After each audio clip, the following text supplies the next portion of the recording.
Assalamualaikum warahmatullahi wabarakatuh. Waalaikumsalam warahmatullahi wabarakatuh. Selamat sore kepada para narasumber yang pada hari ini hadir di depan kita. Sore. Dan kepada para pemirsa, para penggiat perburuhan, para aktivis buruh dimanapun berada, jumpa kembali dengan kami podcast FSP Parkes Reformasi bersama saya Idris Idham sebagai Ketua Umum FSP Parkes Reformasi. Hadir teman-teman kita, para aktivis buruh. Yang pertama saya kenalkan Muhammad Rusdi. Beliau adalah aktivis buruh dan juga sebagai Presiden Direktur IWH, yaitu Indonesia Worker Community. Dan juga di sebelah Bung Rusdi adalah Novi, kita panggil Bang Novi Irawan. Iya, Ya, betul. Bang Novi, dia adalah sebagai Ketua PUK, Pimpinan Unit Kerja Rumah Sakit Islam Sukapura. Dan juga beliau aktif di DPD DKI. Praktisi juga, Bang. Praktisi kesehatan. Dan juga masih bekerja di Rumah Sakit Islam Sukapura. Dan yang kedua adalah Pak Eko, ini sebagai Ketua PUK Rumah Sakit Islam Pondokopi, dan juga beliau adalah masih aktif bekerja di Pondokopi. Nah, bincang-bincang kita saat ini adalah tentang masalah COVID-19, karena saat ini kita tahu bahwa pemerintah membuat PPKM darurat Jawa Bali dari tanggal 3 Juli sampai dengan 20 Juli. Nah, dalam kondisi tersebut kita tahu bahwa sebelum tanggal 3 tersebut bahwa kondisi masyarakat Indonesia khususnya Jawa Bali COVID naik, dan juga akibatnya adalah teman-teman di rumah sakit, kita tahu beberapa rumah sakit kewalahan dan banyak pasien yang datang. Kita tahu semua mendirikan tenda-tenda dan juga banyak tempat-tempat seperti ruang sidang, seperti ruang tunggu pasien menjadi tempat-tempat untuk pasien dirawat. Nah, dari sinilah maka kami hadir membicarakan dengan para praktek di lapangan, yaitu para ketua pimpinan kerja yang langsung di lapangan terlibat, dan juga Bung Rusdi sebagai Presiden Direktur IWH yang juga peduli akan bagaimana perawat dalam berjibaku tersebut, kepedulian Indonesia Worker Community dan kepedulian kepada para pekerja di sektor kesehatan. Nah, sebelumnya saya akan melihat ada Undang-Undang Nomor 36 Tahun 2014 tentang tenaga kesehatan, pasal 57 itu menyatakan bahwa tenaga kesehatan dalam menjalankan praktek berhak memperoleh perlindungan hukum selama menjalankan tugas sesuai dengan standar profesi dan standar pelayanan profesi dan standar kebersihan personal. Nah, ini kita ke Pak Eko dulu nih sebelumnya ya, untuk lihat bagaimana terjadi lapangan, bahwa kita tahu bahwa kita kenal aman diri, aman lingkungan, aman lingkungan, ada 3 aman ya, dan aman pasien, aman diri, aman pasien, aman lingkungan, dan juga saya profesi. Nah, dengan meningkatnya pasien tersebut, meningkatnya pasien dengan COVID-19, dan juga kita tahu dampaknya di peningkatan pasien berbanding lurus dengan banyak teman-teman di tenaga kesehatan pada sakit, pada kena COVID. Nah, bagaimana terjadi di lapangan? Apakah kondisi ini benar terjadi? Atau juga bagaimana kondisi teman-teman kok banyak terjadi di lapangan tersebut? Apakah ikut gimana terjadi? Pemerintah, pihak SP, dan juga pihak dari rumah sakit dalam menanggapi hal tersebut. Ya, Pak Eko, silakan. Assalamualaikum warahmatullahi wabarakatuh. Waalaikumsalam warahmatullahi wabarakatuh. Terima kasih kepada Pak Idris yang telah memandu acara podcast pada sore hari ini. Memang agak ironis di dalam minggu ini terjadi suatu pelonjakan beban kerja yang ada di lapangan. Di mana pada saat itu rumah sakit itu udah mulai landai itu ya kan, sebelum terjadinya mutasi mutasi virus ini sudah ada melandai, yaitu sudah menutup sebagian rumah ruangan yang khusus untuk melayani COVID.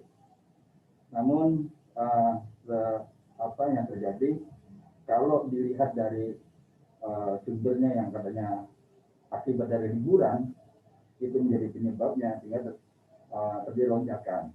Nah, lonjakan ini makanya akhirnya sudah masuklah virus Delta yang merupakan 5 kali lebih cepat penyebarannya dibandingkan yang COVID sebelumnya. Nah, di sini lonjakan tersebut luas sehingga rumah sakit yang tadinya IGD-nya itu kelihatannya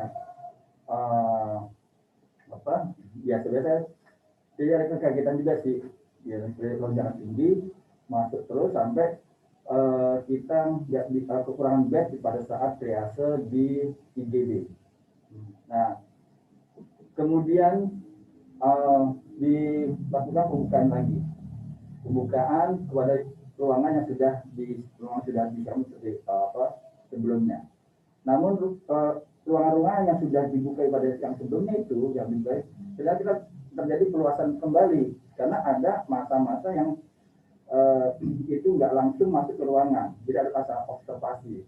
Nah, sehingga ruangan IGD kita perluas lagi, ya kan, untuk mengobservasi terkait ini kategorinya ringan, berat atau sedang. Nah, disitulah terjadi penurunan sehingga muncul kita perluasan sehingga muncul bed yang ada masih di dalam pelebaran IGD. Setelah itu terjadi luas lagi, nggak kuat, langsung membuka tenda. Nah, ini yang di lapangan. Nah, sehingga ada instruksi dari Kemenkes bahwa sudah diputuskan bahwa rumah sakit tidak menerima kasus COVID yang kategorinya ringan, sehingga harus diserahkan kepada wilayah yaitu puskesmas untuk menangani. Sehingga sekarang rumah sakit menangani ada kasus yang sedang dan berat dan serat. Nah, ini yang terjadi di lapangan sehingga menuntut tenaga kerja kita berjibaku. Nah, dulu tenaga kerja kita di pra-pra ini masih bisa menangani, sekarang banyak bertumbangan, ya.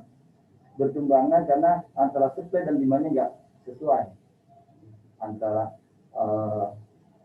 kemampuan tenaga kerja kita dengan tingginya pasien yang masuk ke ruang IGD.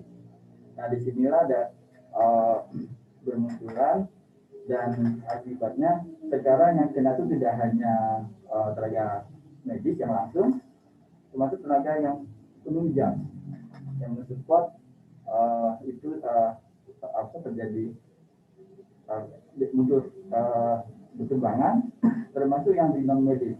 Nah, ini belum diteliti sebenarnya apa sih ya. Dan memang lebih lagi nih yang dilakukan di rumah sakit kami, dengan adanya kondisi ini kita akan ada yang penambah tenaga pada saat itu. Nah, ini yang diutamakan adalah kesehatan terus tuh, yang ada di perawat atau medis. Nah, ternyata di sini yang di non medis ini juga banyak bertumbangan. Contohnya laboratorium, ya kan, punya farmasi, ya. Terus orang-orang yang di bagian finance. Nah, ini mereka dipaksa untuk bekerja, ya, tapi itu yang terjadi.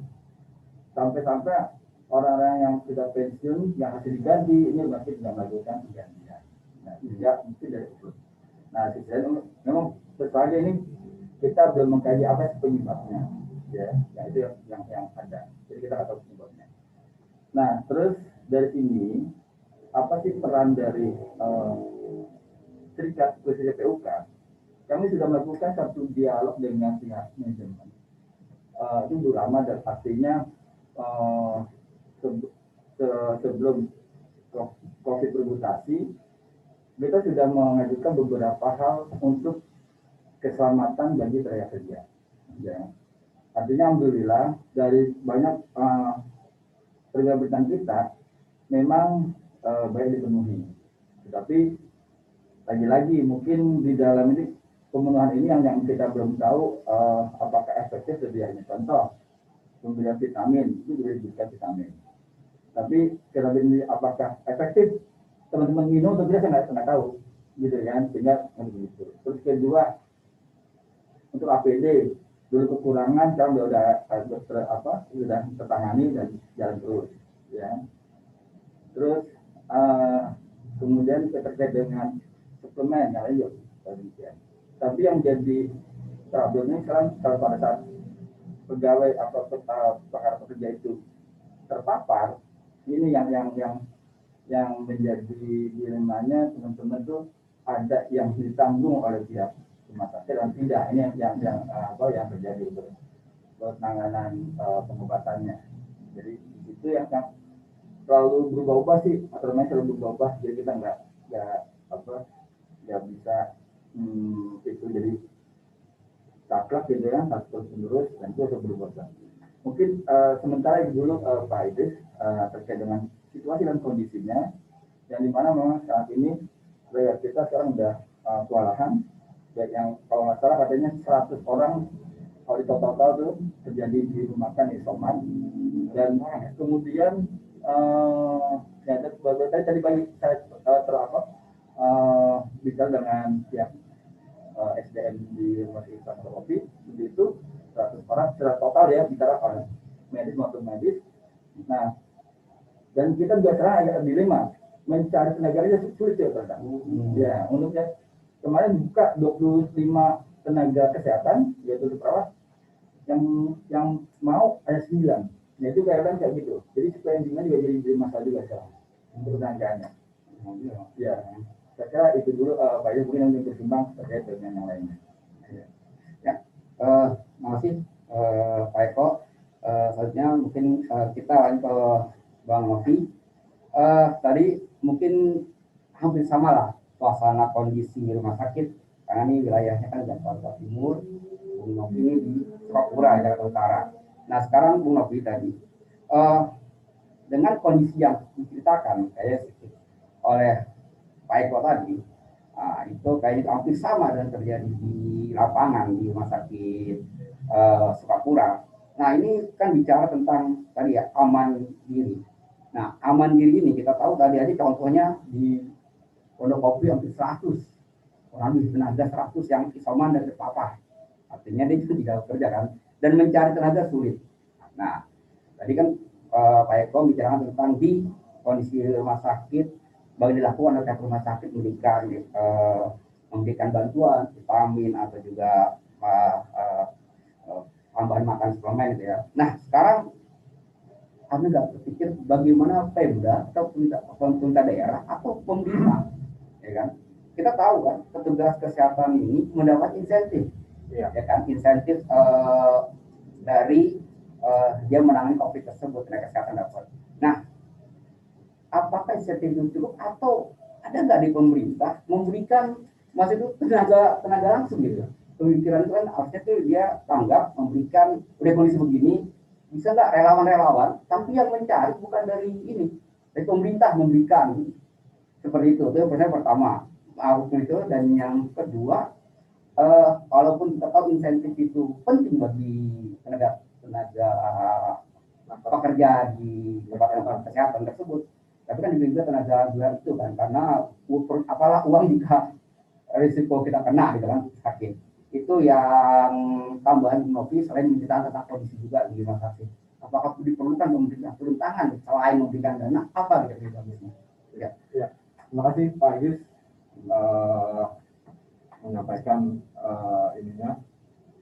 sambutannya atau pertanyaannya, dan Pak Eko juga terima kasih sudah memaparkan begitu panjang dan lebar. Mungkin bagi besar sudah diuraikan oleh Pak Eko.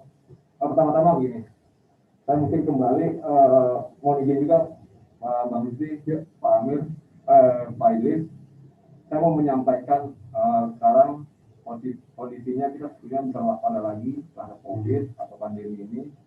Saat ini kita sebenarnya sudah siaga karena yang makin merebak dan cara penularan lebih cepat, dan itu siapa saja yang belum terkena COVID-19 varian Delta ini yang mudah-mudahan terhindar dari itu.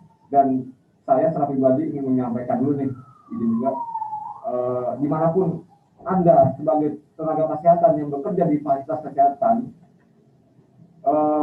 jagalah diri Anda, kuatkan diri Anda, jaga keluarga Anda, dan Anda harus membuka diri ke manajemen, baik itu pemerintah atau swasta di tempat Anda bekerja.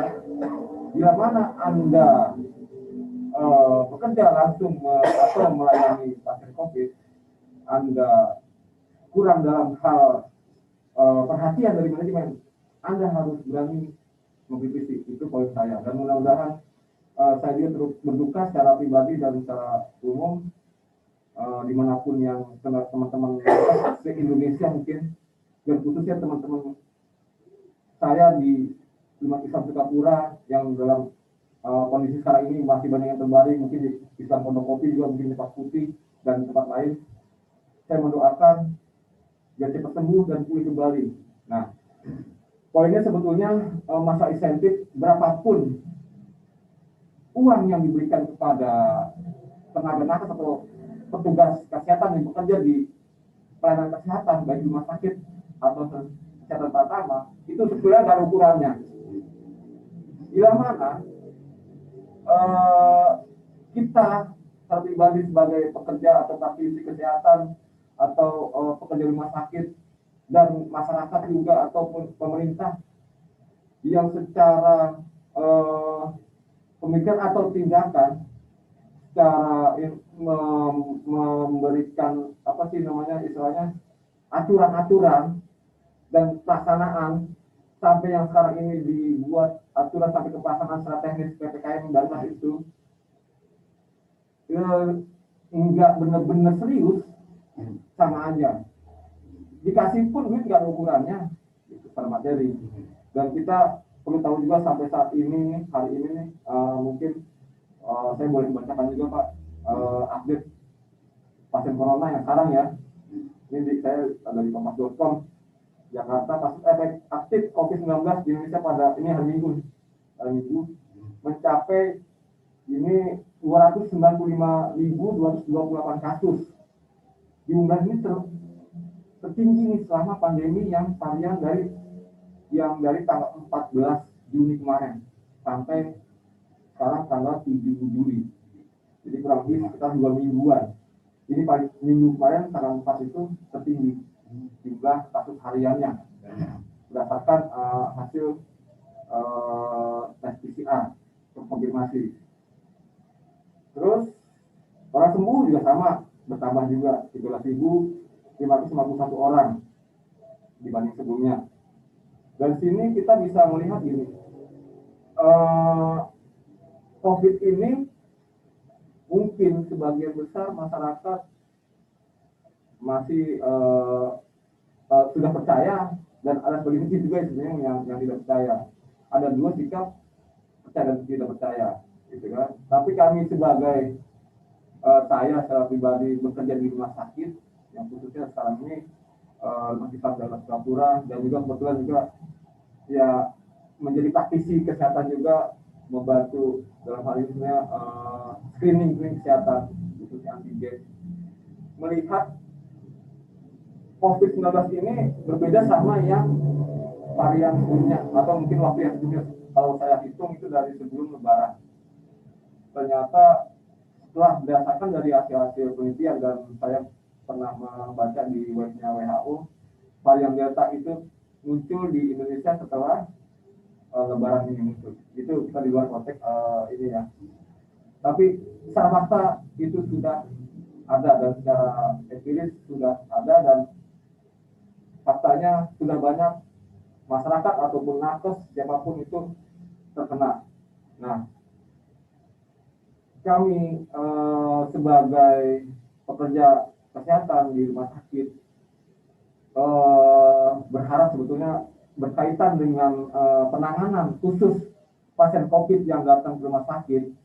Sebetulnya gini, pada waktu itu saya ingat tanggal 14 Juni, hari tanggal 12 Juni itu, khususnya Pemda DKI sudah memberikan edaran kepada seluruh rumah sakit penyelenggara COVID di DKI untuk mengantisipasi lonjakan pasien COVID. Jadi kan itu hari Jumat atau hari Sabtu, itu sudah ada daerahnya bang.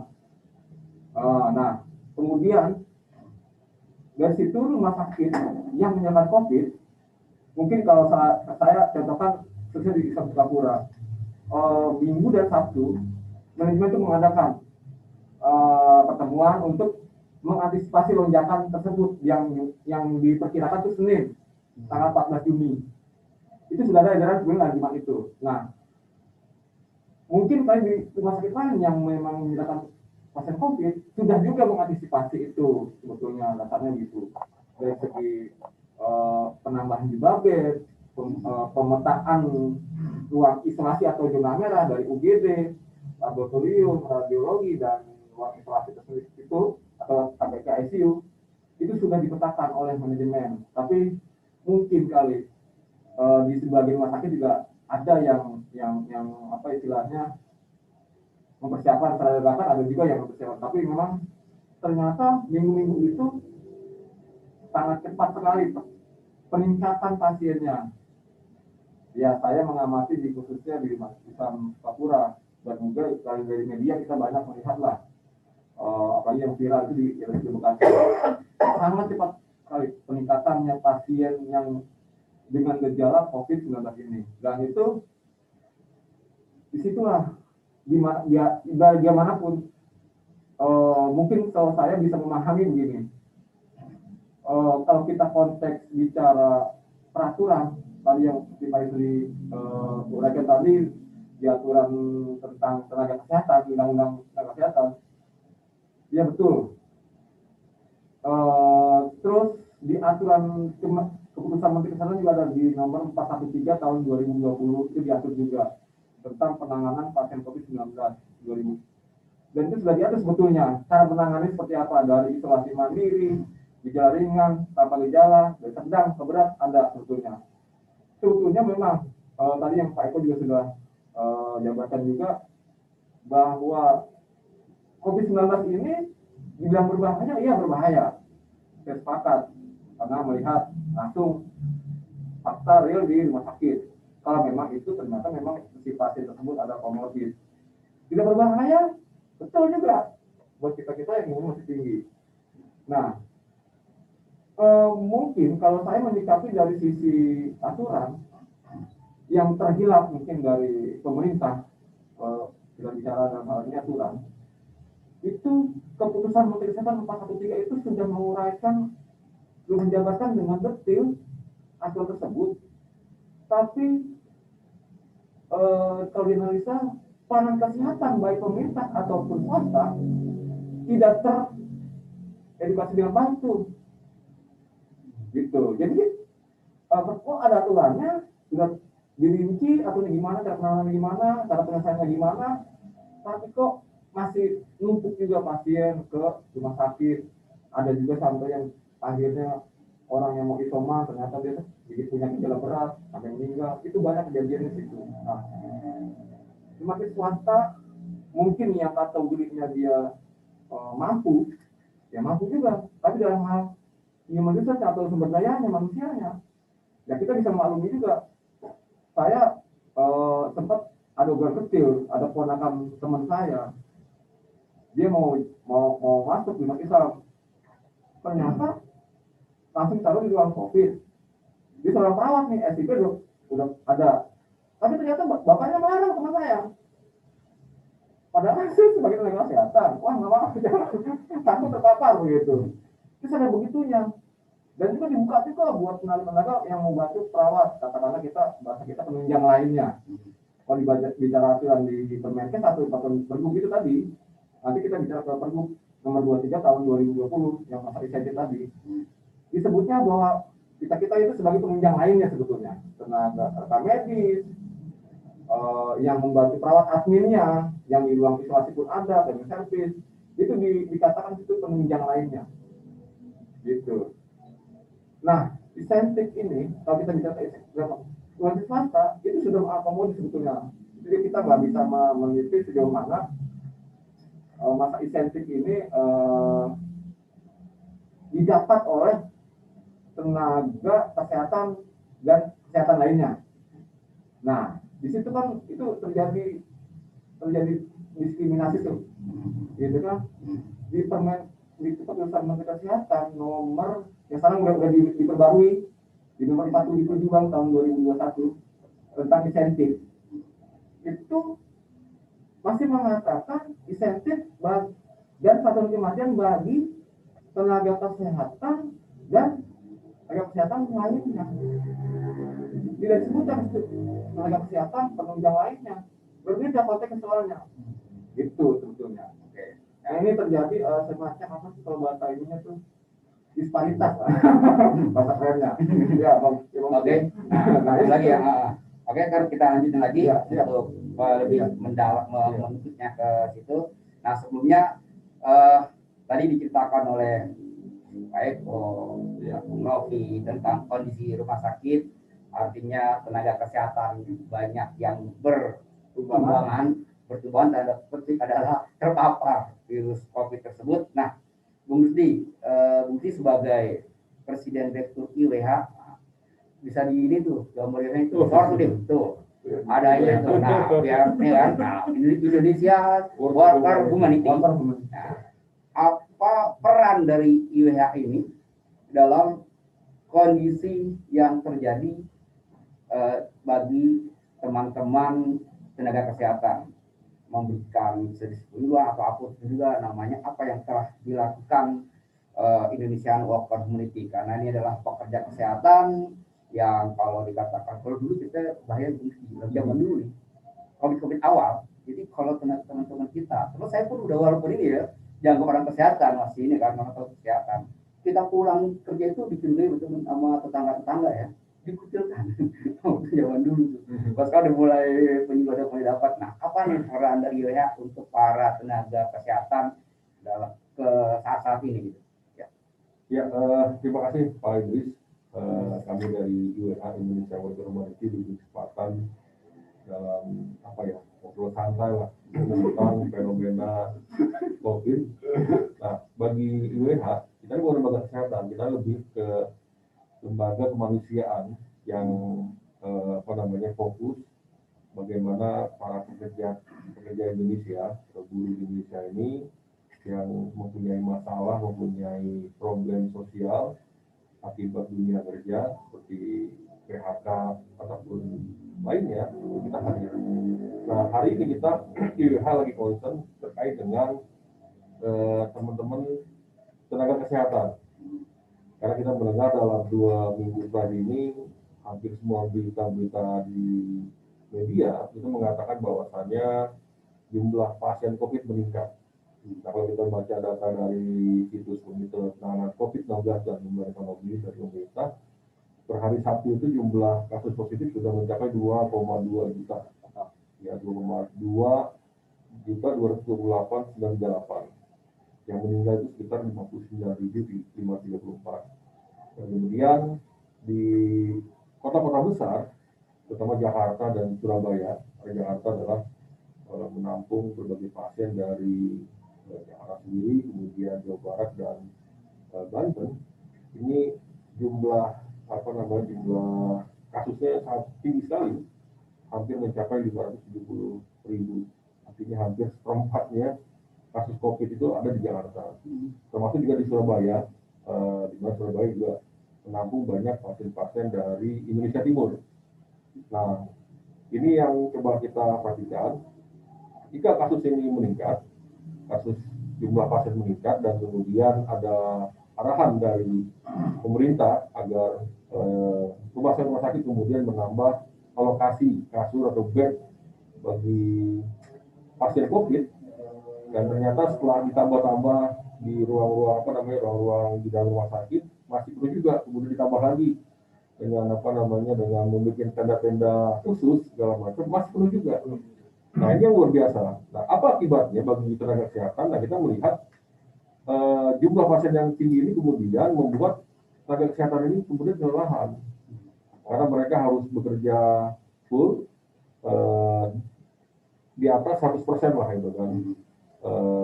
Nah, pemerintah menambah alokasi kasur bed ataupun juga tempat buat pasien, tapi tidak menambah tenaga kesehatannya. Nah, akibatnya terus minggu 2 minggu terus-terusan ya akhirnya mereka kelelahan. Dan dia tahu selama ini arahan-arahan dari para dokter, dari ahli kesehatan mengatakan yang paling utama itu adalah yang menjaga imunitas, jangan lelah. Ya, nah ini kemudian yang menjadi ironi. Ternyata akibat kelelahan, ya karena dari pemerintah tidak menyuplai tenaga kesehatan, ada pun juga yang dipaksakan tidak maksimal. Orang yang tidak ngerti kesehatan atau orang yang sudah pensiun dan tenaga kesehatan di satu rumah sakit dipanggil kembali, ya mereka udah kurang produktif. Ya, sehingga yang ada ini kemudian menjadi kelelahan, ya tingkat stres yang tinggi menghadapi keluarga pasien yang ingin keluarganya sembuh. Nah, membuat mereka kemudian menjadi stres. Nah, apa dampaknya kemudian? Nah, setelah kita cek satu persatu ke rumah sakit Islam Kapura, di Cempaka Putih, di rumah sakit Islam Pondokopi. Di Pondokopi ada 100 tenaga kesehatan yang terpapar. Kemudian di Sukapura ada sekitar 40-an, ya. Kemudian di rumah sakit Haji ada sekitar 50-an. Dan ini hampir merata. Termasuk di AGD 1 AGD Dinkes, mereka juga hampir sekitar 70-an. Rata-rata hampir 7-10% perawat atau tenaga kesehatan itu kemudian terpapar COVID.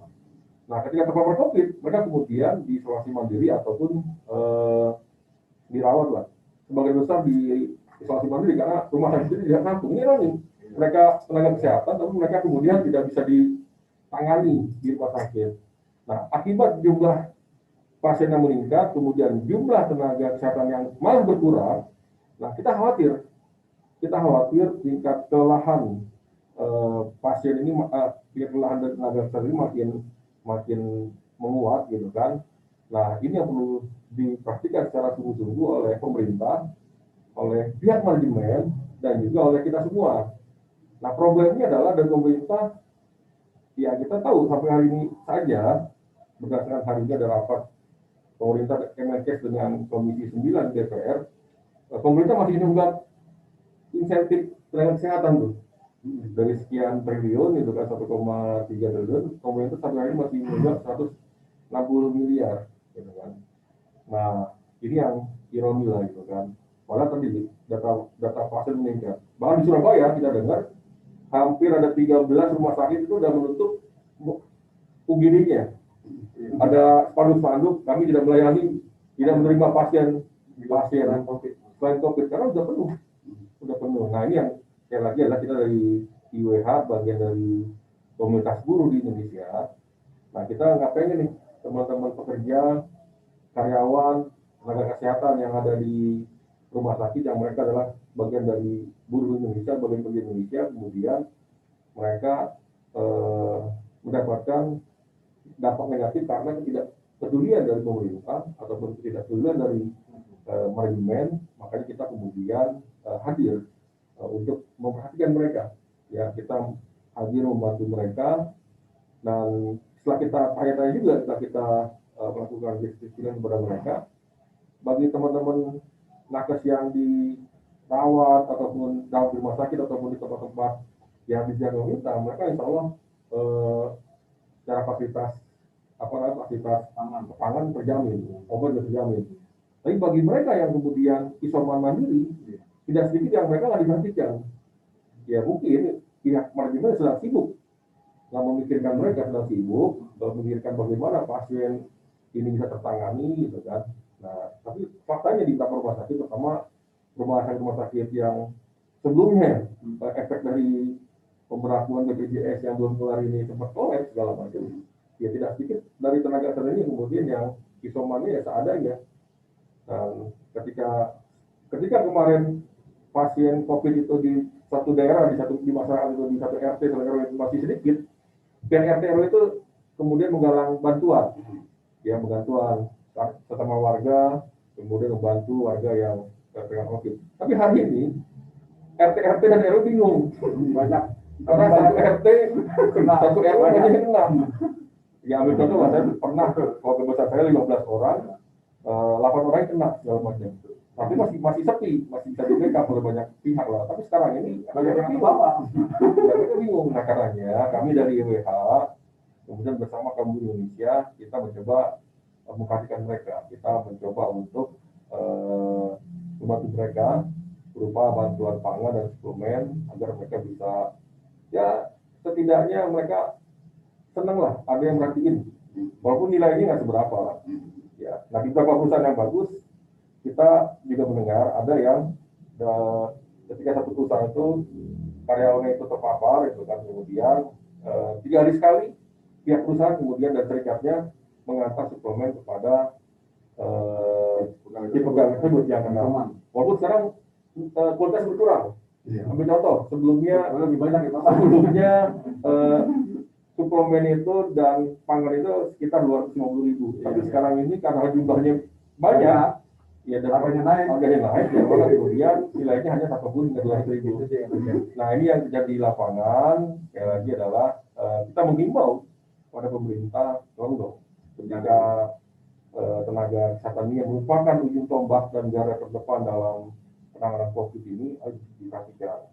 Bagi perusahaan juga sama, diperhatikan. Terutama bagi teman-teman yang isoman, ya kalau bisa 3 hari sekali nggak dikirimin pangan, dikirimin suplemen agar mereka udah capek, udah lelah, beresiko, dan kemudian mereka seolah dibuang begitu saja. Oke. Nah, artinya IWH ini pada dari minggu-minggu ini kedepannya ini lebih banyak nanti membantu teman-teman kesehatan. Artinya derita teman-teman nanti juga mereka peduli nanti gitu. Tetap ada bersama IWH bersama tenaga kesehatan. Dan alhamdulillah kemarin kita sudah sempat memberikan sedikit ya, baru sedikit simbolis ke teman-teman rumah sakit di Jakarta, kemudian teman-teman rumah sakit Islam Cempaka Putih, dan juga ke teman-teman ojol juga. Dan kita selain tenaga kesehatan juga kita ngebantu teman-teman aktivis buruh dan guru-guru yang kurang mampu. Ojol pun mereka kita kasih simbolis. Insya Allah sih kita ada kontak guru insya Allah sekitar lebih 1 juta kita juga akan memberikan bantuan buat teman-teman Sukapura, rumah sakit, kemudian AGD, ambulan AGD, dan juga yang ketiga kita membantu rumah sakit Anissa di Citra, Dimas ya. Kalau kita terus campaign, ayo kita mengajak teman-teman guru yang punya program kita kayaknya kita bantu mereka nih. Ya, mantap ya. Nah, kembali nih ke Pak Eko nanti juga. Perlu diketahui ya, pada tanggal 21 Maret 2020 kita Parkes FSC Parkes Reformasi itu membuat press release kita sebarkan tentang masalah COVID baru mulai muncul kita pertengahan Maret kayaknya tanggal 13-14an kita mengadakan PPKM juga ya, gitu kan. Artinya di lockdown inilah PPKM PSBB atas kita kan rilis tanggal 21 Maret 2020. Salah satu yang ada 7 poin yang kita tekankan dalam rilis tersebut adalah satu, keterbukaan pemerintah memberikan informasi dan situasi penyebaran COVID. Pertama, yang kedua, edukasi kepada masyarakat agar mereka menyadari dan mewaspadai tentang COVID ini. 3, pemerintah harus melakukan penekanan kepada perusahaan untuk mengikuti anjuran pekerja untuk bekerja dari rumah dan tetap dibayar penuh. Nah, yang keempat, layanan kesehatan bagi mereka yang memiliki gejala diberi akses yang mudah untuk memeriksa dirinya ke rumah sakit secara gratis. Dengan kelima, pemerintah wajib menyediakan tempat layanan kesehatan yang memadai dan cukup untuk mempersiapkan kemungkinan peningkatan jumlah pasien kan. Kelima, para pekerja kesehatan harus bekerja dalam kondisi yang aman. Kelima kan, para pekerja kesehatan harus bekerja dalam kondisi yang aman dengan peralatan perlindungan yang memadai. Nah, yang ketujuh, meminta agar insentif diberikan ke seluruh pekerja di rumah sakit, baik itu tenaga medis maupun non medis, baik hak dan non medis, baik pemerintah maupun swasta. Nah, itu persis kita tanggal 21 Maret 2020 Ya. udah kita sebarkan tahun tahun lalu. Nah, akhirnya kita ada lagi press release tanggal 12 April 2020. Dan kemudian karena kondisi muncak kita ada 3 hal yang kita tekankan, meminta pemerintah memastikan keselamatan pekerja kesehatan medis. Kedua, mengimbau seluruh anggota dan pekerja kesehatan untuk memakai pita dengan tenang, kita kan untuk menghormati tanda belasungkawa atas meninggalnya tenaga kesehatan. Itu selama 3 hari, tanggal 13 sampai tanggal 15 April. Nah, yang ketiga, meminta masyarakat untuk disiplin, tetap di rumah dan untuk memutus rantai COVID ini. Nah, kita terbatas tahun 2020 sama. Nah, sekarang saat ini pas sudah setahun kita pikir tadi landai, tapi itu melonjak. Nah, dari ini apakah ini kan faktor kenapa ini terjadi? Apakah pemerintahnya yang lama-lama itu tidak ini pemerintah tidak mengalihkan COVID menjadi yang penting, atau kedua masyarakat yang abai? Karena kita nyatakan di sini meminta masyarakat untuk disiplin tetap di rumah untuk memutus rantai COVID tersebut. Nah, itu yang pemerintah atau masyarakat? Karena kan pertanyaan, atau yang ketiga, virusnya lebih galak. Tadi Bung Novi menyatakan virus Delta 5 kali lebih ini. Artinya kalau begitu antisipasi kita kurang, ya kan? Nah, dari itu semua yang tadi kita katakan, para pekerja kesehatan harus tetap dalam kondisi aman dengan peralatan yang memadai. Nah, saat ini gejolak ini kita ketidaksiapan. Padahal dari Maret kita sudah mulai ketemu lagi yang setahun lebih kayak ketidaksiapan. Apa terjadi di teman-teman rumah sakit nih setelah dari COVID berjalan dari bulan Maret, April tahun kemarin sampai sekarang? Kayaknya itu selalu kegagapan. Apakah itu masuk kegagapan yang terjadi? Kegagapan dari tenaga kesehatan, yang PPUK ini, pemerintah, masyarakat, dan juga teman-teman tenaga kesehatan yang ini yang menangani. Apa itu masuk kegagapan? Padahal antisipasinya sudah lama nih di semua. Nah, itu gimana Pak Eko? Kegagapan gimana sampai kebingungan di semua? Oke, saya kira gini. Tadi saya ketua umum dulu, lalu mungkin akan menyentuh sana ya. Jadi kan sekarang tenaga kesehatan ini dianggapnya sebagai yang terdepan. Padahal sebenarnya kalau pemerintah menyatakan garda ke depan itu adalah masyarakat, ya. Karena dia harus merubah dia perang dengan virus, gitu kan. Nah, masyarakat dari situ ya. Nah, namun untuk menjadi masyarakat yang paham, itu kan kemampuan ada edukasi. Nah, ini kemampuan sejauh mana pemerintah memberikan komunikasi, informasi, dan edukasi yang clear, ya, yang clear. Nah, ini mau kepentingannya banyak ini, ya kan? Kepentingannya banyak. Ada faktor kesehatan dan faktor ekonomi, ya. Itu yang menjadi masalah, gitu kan? Dan itu kita udah lihat secara gamblang pada saat menyerang kesehatan, jadi ekonomi harus jalan terus, ya kan? Aneh. Sampai-sampai TKA masuk aja kita nggak ditutup dengan kelihatan, gitu loh. Nah, artinya sehingga muncul lah satu hal yang terjadi seperti itu. Nah, dan pada juga menunjukkan kepada Bang Novi, ya. Jadi masalah isen COVID itu kalau bicara saya ngambil salah satu dokter yang ada di Surabaya itu ahli yang ahli virus, kita tuh masalah duit, aduh ya udah, dia udah terstatement seorang dokter, memang budaya melayani untuk memberikan satu kesehatan, yang nggak sebenarnya memang uang bahasanya gitu, ya. Permasalahannya ini bagaimana pemerintah memberikan kesadaran pada masyarakat antara medis dan mitos. Bahasa juga gitu kan? Apa mitos? Ya kan? Mitos itu lebih kuat dibandingkan medisnya. Saya tadi. Nah, gitu kan? Nah, itu kemampuan itu yang harusnya dibangun, itu yang terjadi. Nah, ini ada faktor di kalau solid, ada faktor pencegahannya, yaitu ada eksternal dan internal. Eksternalnya tadi itu, bagaimana mengkristalisasi pemerintah konsep preventif, kuratif, promotif, dan habit itu berjalan. Ya, nah, ini saya nggak tahu nih. Mereka kan ahli-ahli semua nih dalam mengkomunikasikan, tapi kayaknya didomplengnya dengan faktor kepentingan ini yang agak rusak gitu loh, ya kan, dari situ. Nah, ini yang kayak nggak kurang mengena, terus kemudian komunikasi mungkin tersentralistik yang tidak mana dia nggak bisa masuk ke wilayah-wilayah yang tradisional ya, Iya. sesuai dengan kearifan lokal. Iya, masa gitu ya. Sehingga itu yang akhirnya nggak masuk gitu loh. Nah itu nggak tahu itu ya kalau terus terang aja ya, habis nggak jadi belah di mana juga nggak ngerti. Soalnya kalau di rumah sakit aja ingin menjalankan suatu aturan mainnya, kita aja sekali dibelah gitu bahasanya. Kalau bukannya gue nggak salah ngomong loh, gue yang ngomong gitu kan, gitu. Nah itu masa eksternal. Nah waktu internal ada di rumah sakit setelah menjadi ini kan, itu pun juga perlu ada kajian. Artinya bisa memilih rumah sakit di Indonesia dengan rumah sakit yang ada di Wuhan, rumah sakit yang ada di Korea ini, itu angka meninggalnya petugasnya kan tinggi nggak sih? Ada perbandingan kan? Dengan ini. Nah, ini yang nggak dilakukan oleh pihak ketidakmampuan pemerintah dan rumah sakit.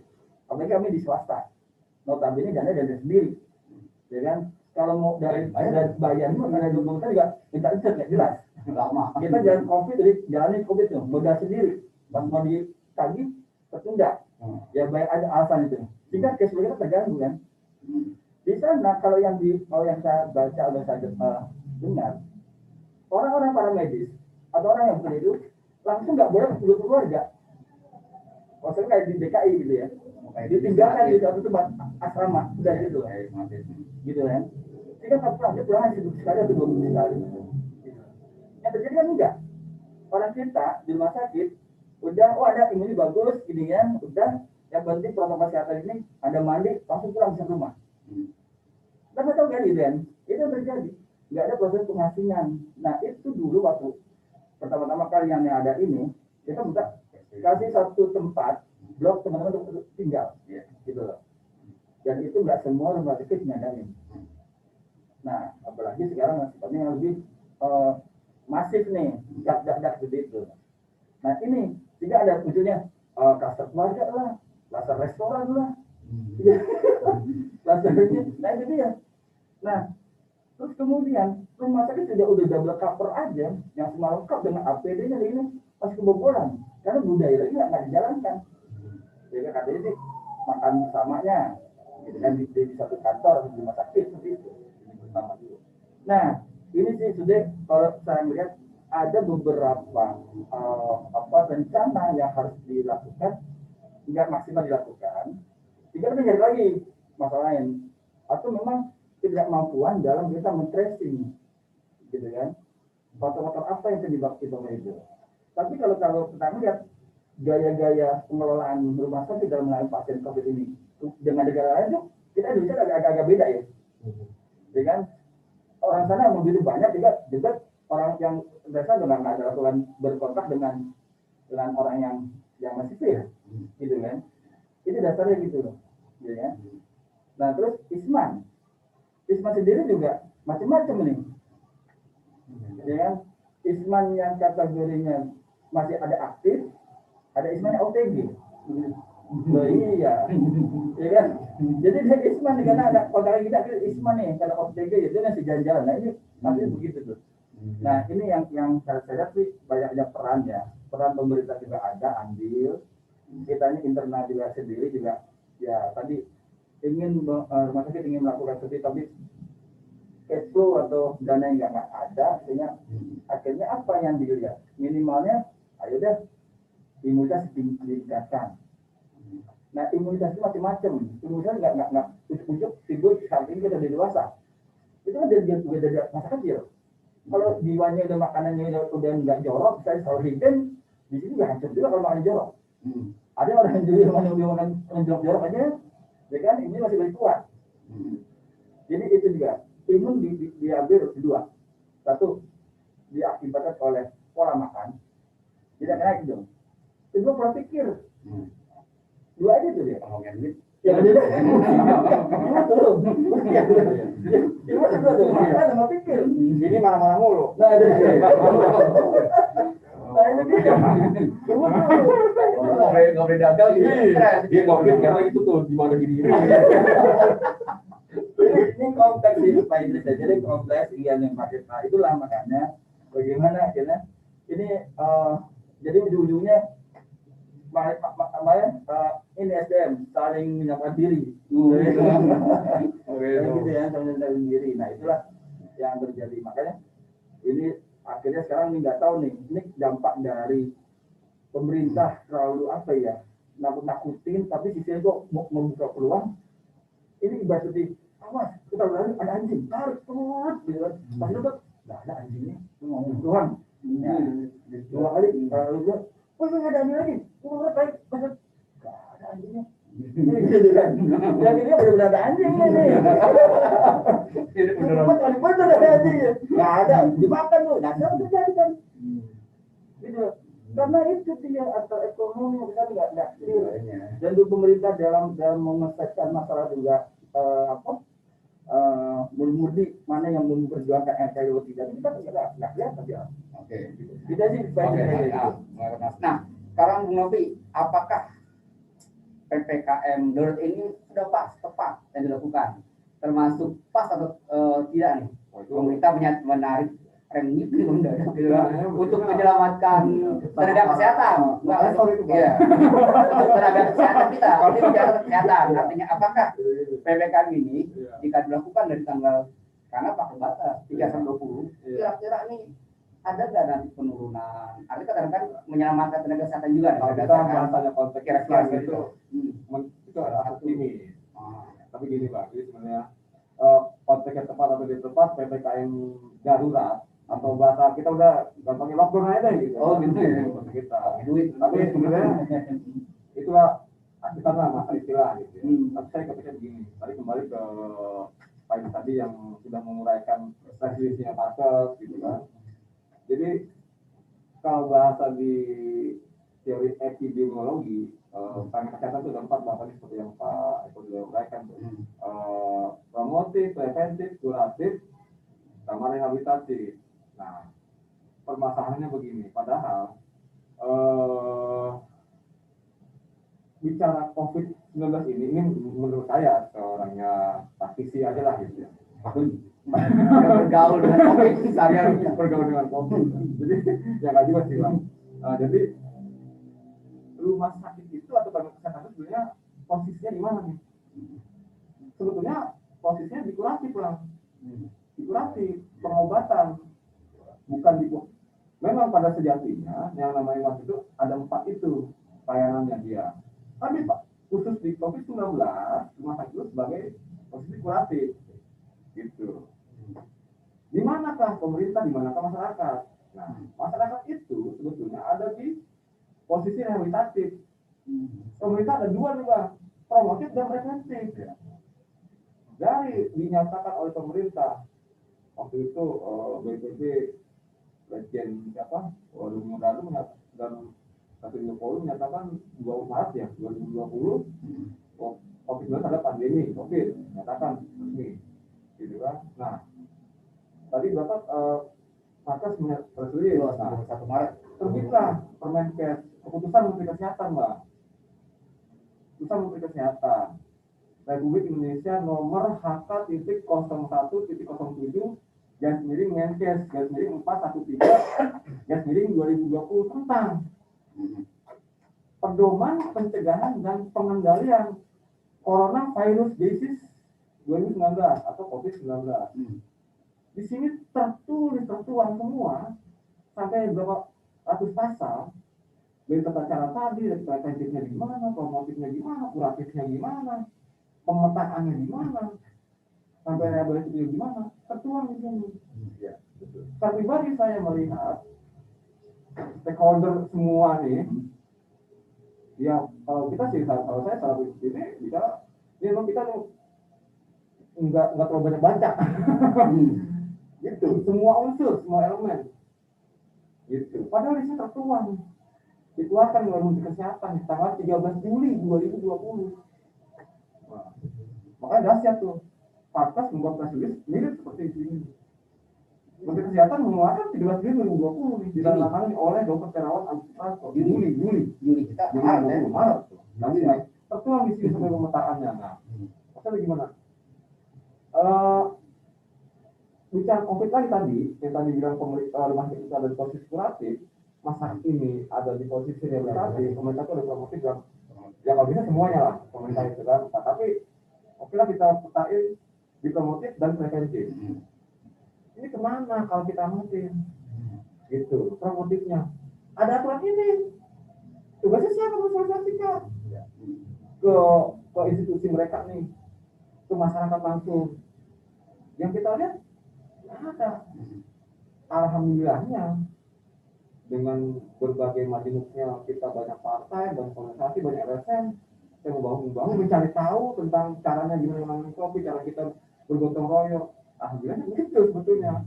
Ya maaf kepada kalau kita bilang sendiri pemerintah ya mungkin kata kutip abai dalam hal promosi preventif tadi. Kan rehabilitasi pun sama. Kita matiin dari sama tahun ini. Yang mungkin banyak kita kecewa para influencer yang atau relawan COVID di media-media, ya kan? Kecewa ya gimana nih? Sampai saat ini kok ngincang lagi. Gitu kan? Nah, terus maksudnya kalau kita kategori dari kalau bicara dari air mengalir itu, rumahnya itu cuma ada di hilir gitu kan?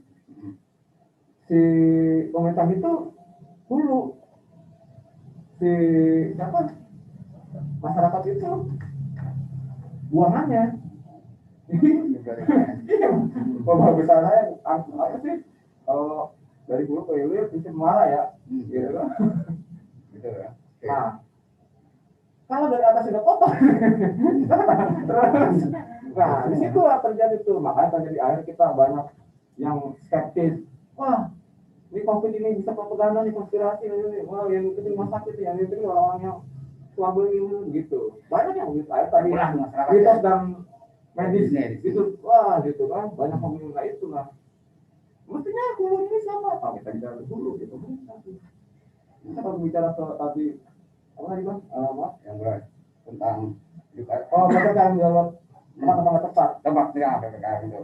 Mohon maaf kepada pemerintah nih, mungkin Mbak nanti kalau mau namanya apapun, ini kan udah tadi yang saya sebutkan 413 ini, keputusan kesehatan 413 tahun 2020 dinyatakan tahun 3 Juli itu sudah sempurna nih bahasa saya.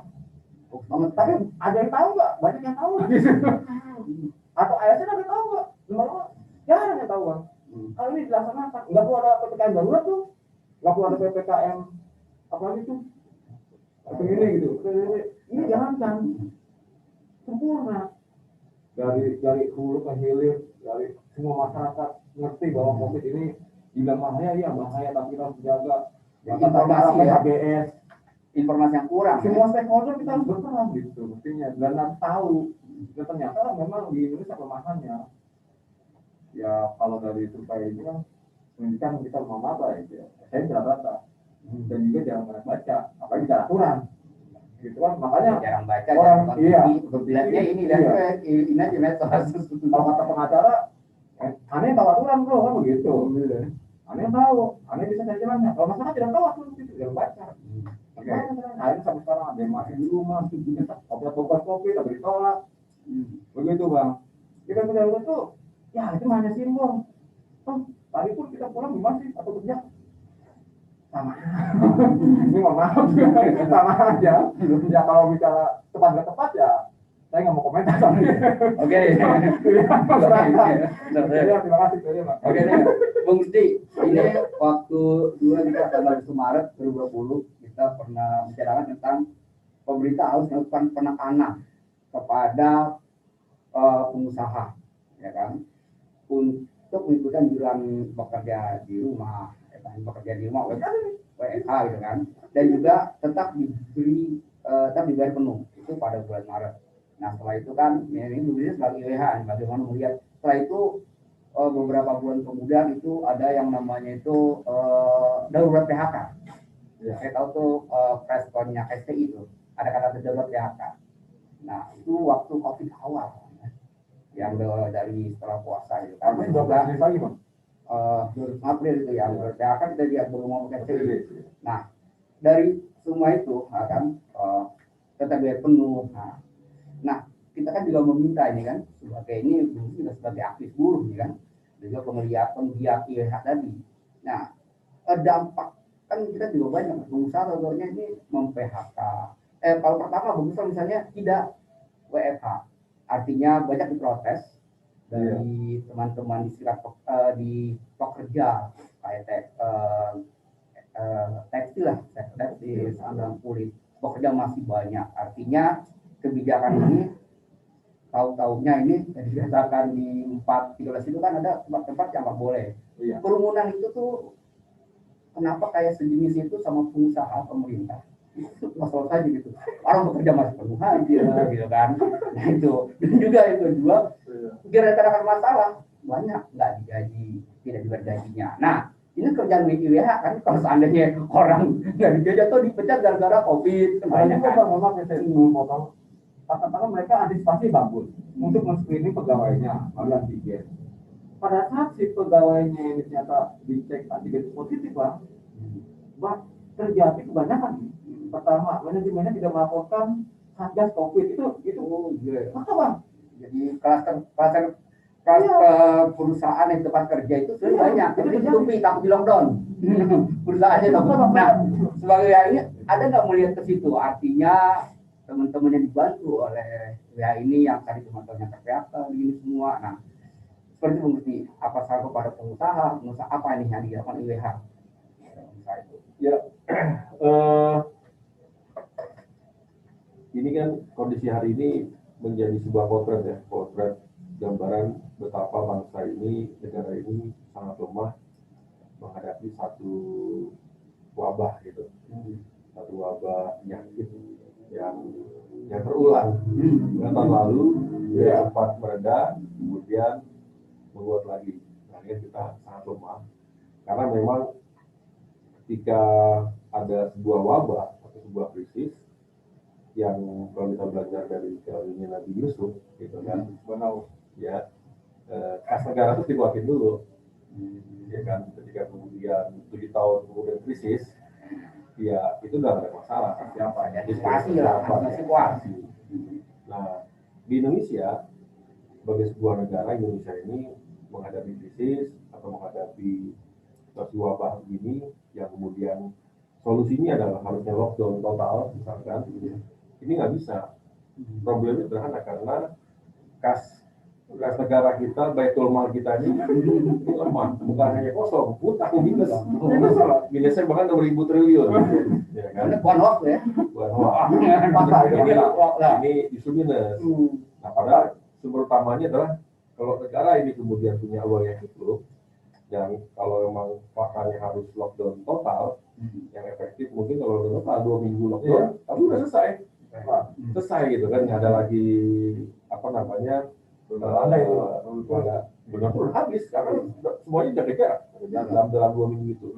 Andai kata mungkin seminggu lah. Tapi setelah itu kita pulih kembali dengan catatan ketika lockdown itu satu lah gitu kan. Solusinya adalah bagaimana kemudian ada yang disebut dengan solidaritas sosial.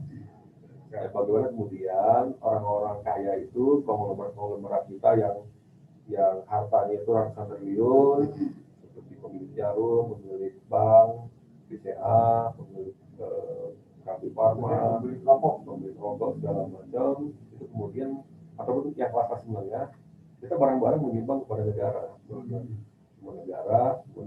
Negara apa dan yang dibutuhkan dulu pernah di era Soeharto, ya krisis ekonomi waktu ibu tuntut ya selaku menteri sosial saat itu kemudian menggerakkan gerakan sosial menyumbang emas karena kas negara kosong buat bayar gaji PNS itu juga kurang.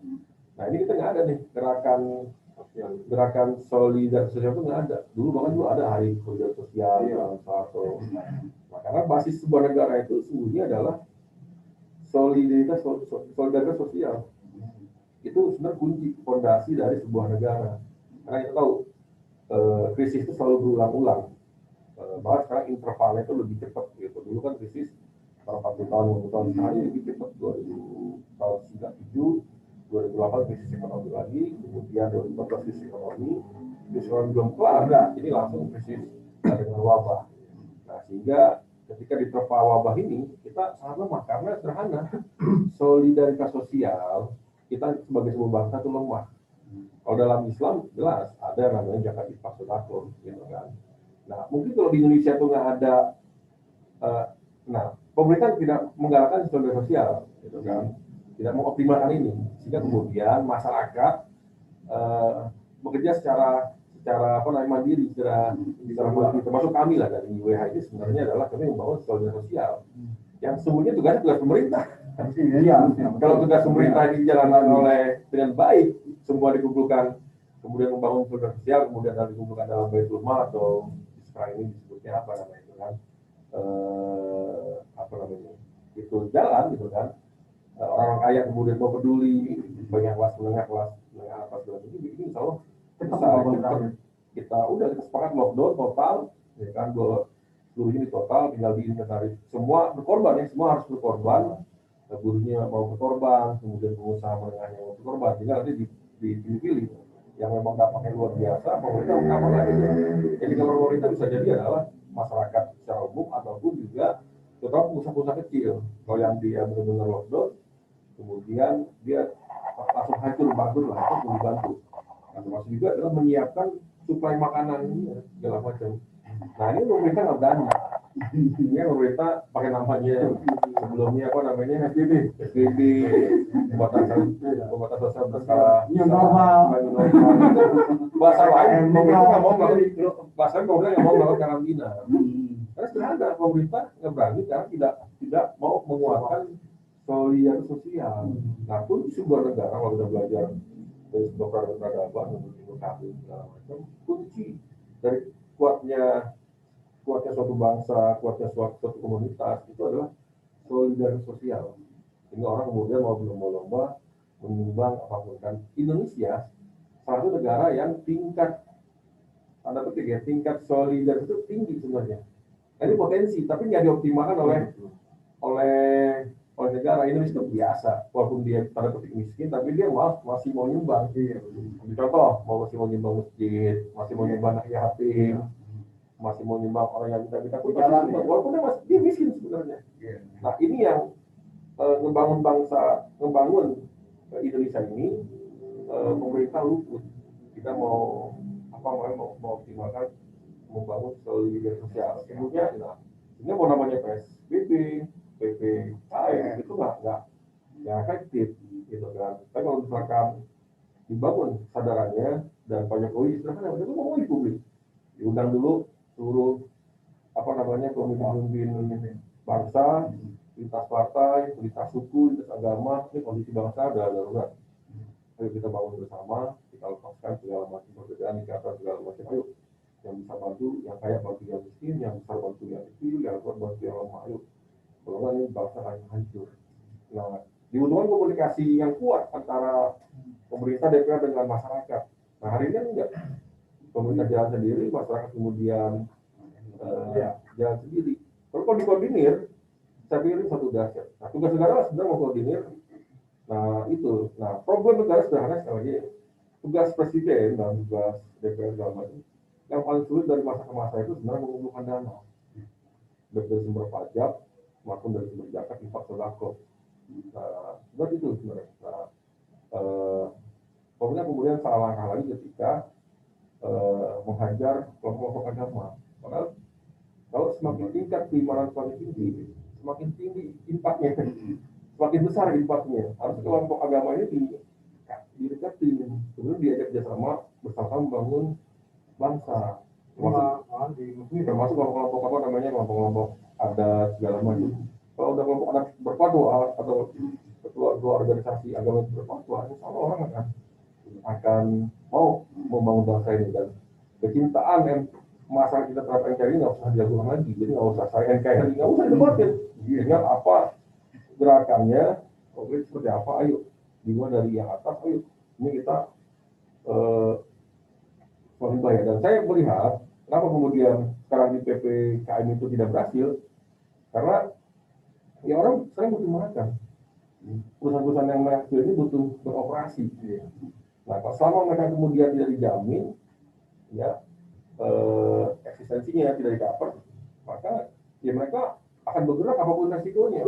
Mau nasi banyak kopi, nasi banyak tanah, terserah karena udah butuh makan. Nah inilah di Indonesia lemahnya orang-orang yang kayak di atas itu, menengah atas itu, mereka nggak peduli terhadap nasib saudaranya lagi bermasalah. Itu problem di kita. Nah, sehingga kita pemerintah perlu mengingatkan. Kalau IWH mengingat juga, tapi kita mengingatkan secara kultural, bukan melalui jalur kultural. Oke, ya. Nah, ini kita sampai terakhir nih, momen Segmen akhir. Iya. Nah, kalau yang dibilang sampai 3 jam, kita nggak usah lama-lama. Baru 3 segmen putar aja. Nah, Pak Eko, segmen Pak Eko, untuk para tenaga kesehatan dengan kondisi saat ini, ya kan, memberi semangat, motivasi, kan, dalam melakukan aktivitasnya.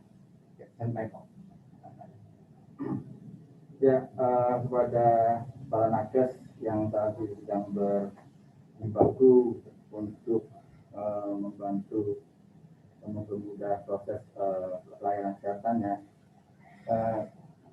kami mengharapkan para nakes untuk sebelum memulai, ya itu nggak lepas dari namanya 3A ya, jadi aman diri itu harus tetap jadi utama, terkait dengan APD-nya, prokesnya semuanya harus diinginkan.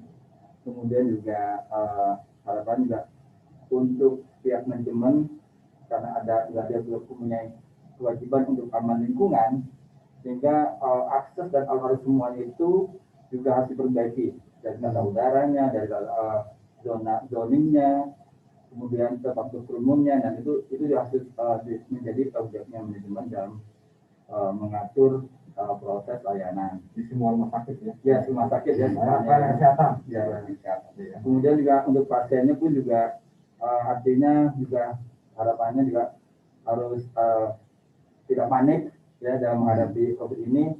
Kuncinya dengan Anda kepanikan itu membuat semakin menurun imunitas.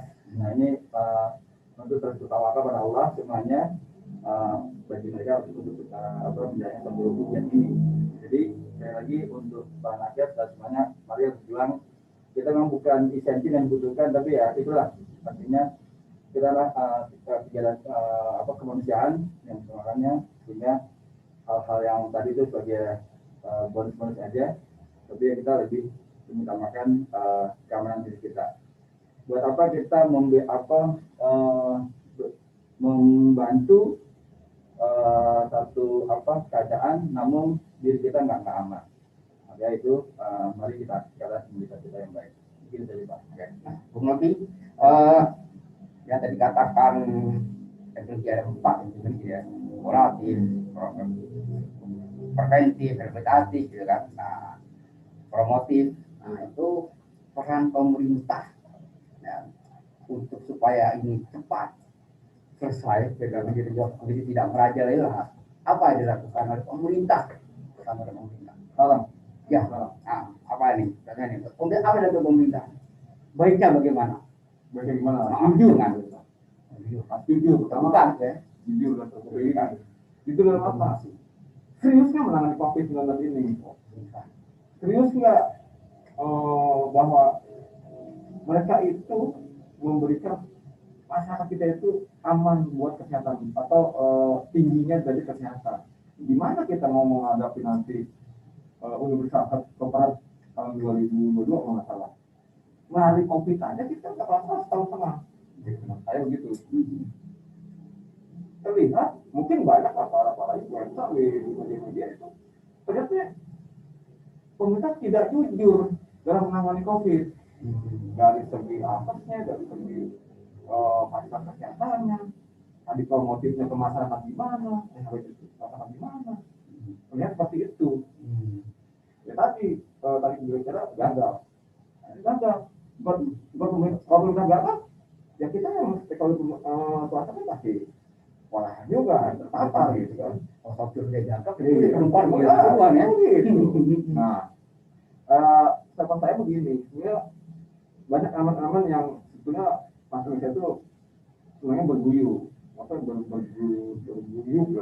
lah. ada yang punya guyupnya itu ada yang secara struktural, ada yang secara gua punya ideologinya secara profesi. Nah ini Pak, kita sebagai guyupnya kesana profesi itu guru atau kerja. Ada yang secara profesi sedang dia akademik berdasarkan dari keilmuannya dia berguyup. Nah ini mungkin tadi saya menambahkan Bang Gusti, di sini momen bahwa bangsa kita tuh kayaknya kurang, pemerintah ini kurang merangkul itu Mas. Kemana kah? Mohon IDI, perannya IDI mungkin ya kalau saya sih mau kemana? Ini jaga sama nanti masalah ya. Jadi saya peran IDI ini di mana nih dari 4 itu tadi, aspek kesehatan tadi, promotif kah, preventif kah, relatif kah, apa?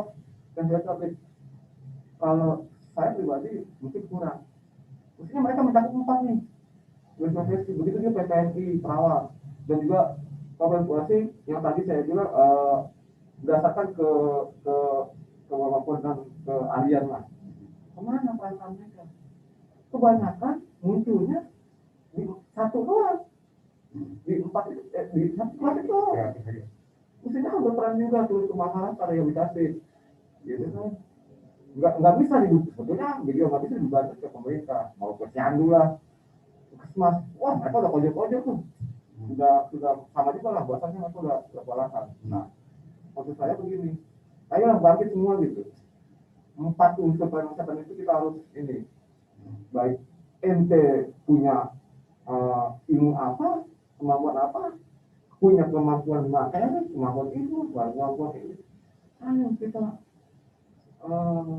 berperang lah bahasanya melawan wabah COVID-19 ini gitu. Dan pemerintah harus jujur gitu. Masyarakat kalau bahasa Islamnya mah masyarakat di Islam itu pengikut lah. Maksudnya ikut lah umat, maksudnya ikut memimpinnya gitu. Tapi sekarang kondisinya mana yang ikut memimpinnya gitu, aturannya gitu ya. Pemerintah yang nggak pernah kasih aturan, bukan gitu, aturannya ada jelas, tapi aturan ini kok banyak disimulasiin gitu. Nah, masyarakat harus terbuka gitu ya, menjelaskan masalah itu, tapi terusnya harus mengerti bahwa COVID ini ada, berbahaya ya, karena kalau berbahaya, tidak berbahaya ya sudah tidak anggap gitu. Terusnya bagi kita nakes atau pekerja kesehatan lah yang di rumah sakit, ya yang kita punya rutinitas berdoa, aman diri sama keluarga udah. Kita udah mau bicara lagi lingkungan nih, gitu. Oh, saya pribadi, saya dan sama keluarga saya udah nggak susah dipercaya sekarang gitu. Nah itu aja. Oke, terima kasih Pak Yudi. Nah, Budi, apa katanya Bung Budi sebagai IU ya, dari melihat suasana yang terjadi di lapangan dan dari semua dan pemerintah juga, apa Budi? Ya tadi menarik disampaikan, sebenarnya yang menjadi ujung tombak dalam penanganan sebuah kesehatan itu bukannya tenaga kesehatan sebenarnya. Dengan kondisi sekarang ini tenaga kesehatan yang juga kebulur, kelelahan, ini menjadi sebuah evaluasi lah. Tapi yang paling utama adalah masyarakat sebenarnya. Nah, tadi disampaikan tentang edukasi masyarakat. Nanti menarik nih, berarti gini, bangsa Indonesia itu bangsa yang dikenal bangsa tua sebenarnya. Jadi bangsa tua itu kan punya, mereka tuh Jawa lah ya, suku Jawa, suku Sunda, dan suku lainnya itu. Amerika sendiri dia bahasa Inggris. Nah, sedangkan Sunda Jawa itu ini punya bahasa sendiri, punya huruf sendiri, punya angka sendiri, bahkan juga punya tata cara kehidupan dari mulai tentang kesehatan, bertani. Nah, ini kan kalau dibilang masyarakat kita tanda petik bodoh, saya enggak juga. Apakah bangsa itu bangsa yang pernah maju besar? Bahkan kalau ambil contoh lah, orang tua kita lah, saya ingat banget dari saya kecil sakit itu, kamu sakit apa? Gigi, ambil getah jarak. Iya. Kamu sakit apa? Buat saya ambil daun jabu merah gitu dan segala macam. Mau apa? Kelapa hijau. Nah, artinya pengetahuan tentang kesehatan yang dimiliki oleh bangsa ini sudah ada. Nah, ini yang hilang. Jadi gini, ilmu dasar hidup itu sederhana Pak Yus. Ilmu dasar itu yang pertama itu secara personal adalah tahu tentang ilmu kesehatan. Iya. Nah sekarang ini nggak ada. Nggak ada. Sekarang kita gimana ya? Mau belajar tentang ilmu kesehatan di luar fakultas kesehatan. Iya. Alumni fakultas juga belum tentu dia ahli gitu kan. Dia tahu tentang struktur dirinya. Tapi gini, ketika saya sakit, saya tahu saya sakit apa dan bagaimana cara nyembuhinnya, apa obatnya. Itu pengetahuan lama sebenarnya. Yang disebut dengan kearifan lokal, gitu kan. Nah itu hilang. Nah itulah yang hilang, yang kemudian menjadi PR ke depan. Jadi kalau memang disampaikan dalam teori kesehatan, masyarakat adalah garda terdepan dalam apa namanya, dalam penanganan kesehatan. Nah ini perlu dipelajari kembali. Dulu masyarakat di rumah kita itu masih ada apotek hidup. Artinya setiap rumah itu punya lahan dan tanam adalah yang obat yang dibutuhkan, yang sakit batuk, sakit standar lah. Standar. Itu mereka udah tahu. Itu adalah luar biasa tuh. Dan artinya tingkat ketergantungan dari dulu, tingkat ketergantungan masyarakat terkait dengan obat kimia itu udah berkurang. Dan di daerah kita kemudian banyak tabis ya, entah nyai-nyai, entah itu saudara kita yang mereka bisa karena itu punya kemampuan untuk menyembuhkan lah, untuk mengobati. Nah ini harus dibangun kembali.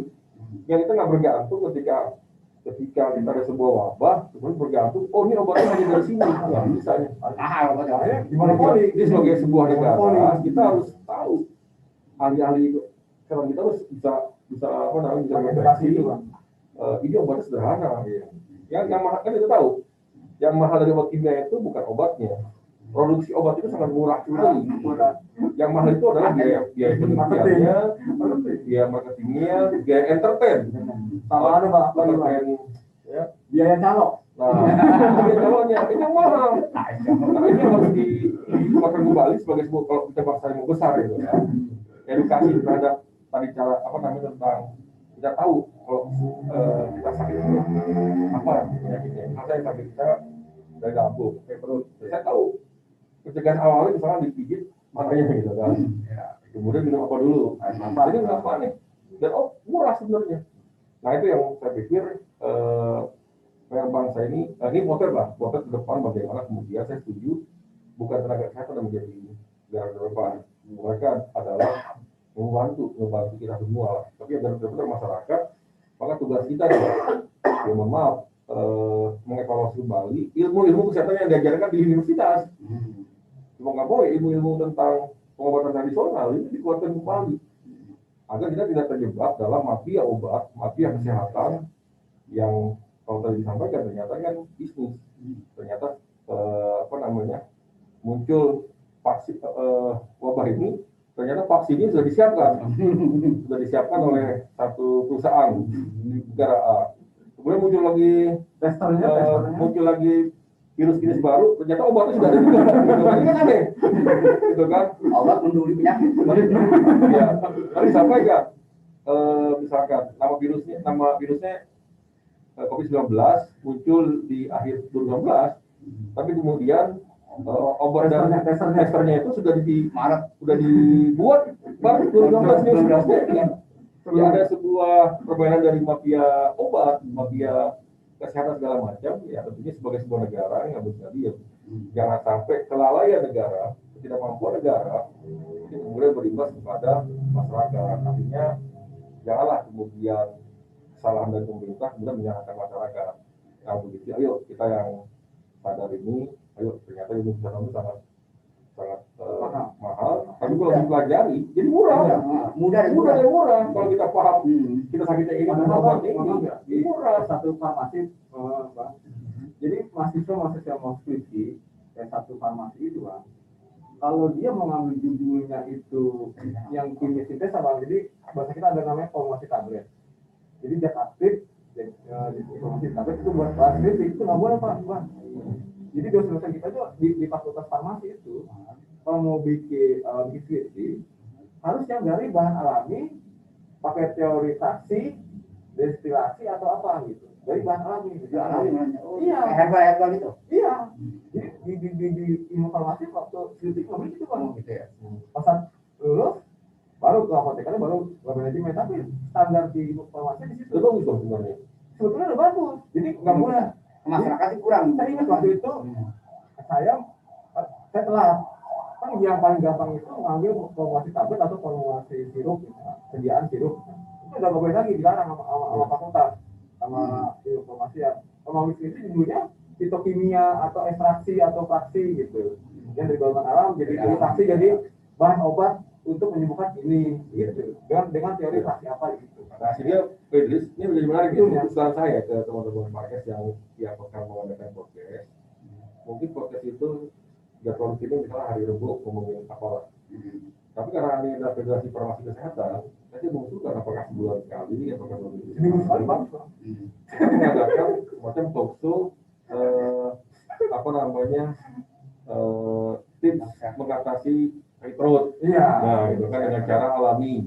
Iya. Cara tips mengobati pusing, ya. Alami, misalkan kasih duit 10 juta, kasih warisan cair misalnya. Nah, ini menjadi penting karena sekali lagi edukasi itu dan itu harus dibiasakan menjadi sebuah kajian. Saya dulu pernah punya namanya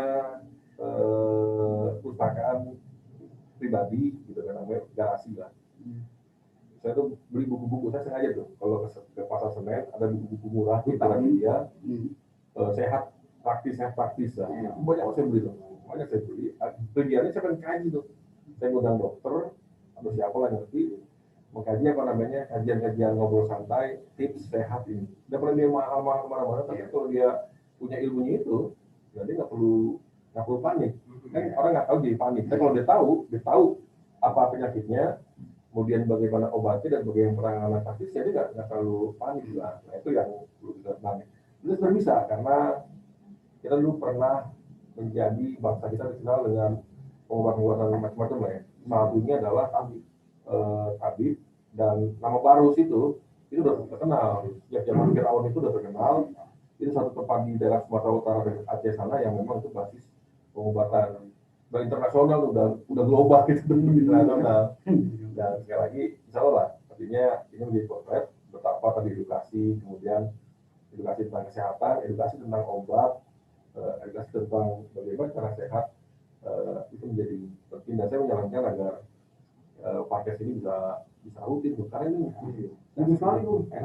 Tadi kalau udah yang misalkan ini, misalkan tadi cara menghadapi pusing, cara simpel menghadapi sakit perut, sakit gigi, itu kalau udah ada 10 penyakit di buku tuh. Sebenarnya itu bagian dari pencegahan preventif dan promotif lah. Ya, di situ. Keren lah. Sehat itu. Ya, setuju kalau kopi jadi Iya. Seminggu sekali ya. Iya, di hostnya. Oke, nah teman-teman sekalian, para aktivis buruh, para pemerhati buruh, saat ini kita di akhir acara dengan tema yang lagi hotnya saat ini itu tentang COVID, ya kan, COVID-19, kenapa naik kembali dan apa peran dari SP, gitu kan. Ini semua sudah kita dengarkan dari Pak Eko sebagai Ketua PIMKA Rumah Sakit Islam Pondokopi, Bang Nopi sebagai Ketua PIMKA Sukapura, dan Bung Rusdi sebagai penggiat dari sebutin dong, Presiden Direktur IWH Indonesia Worker Humanity.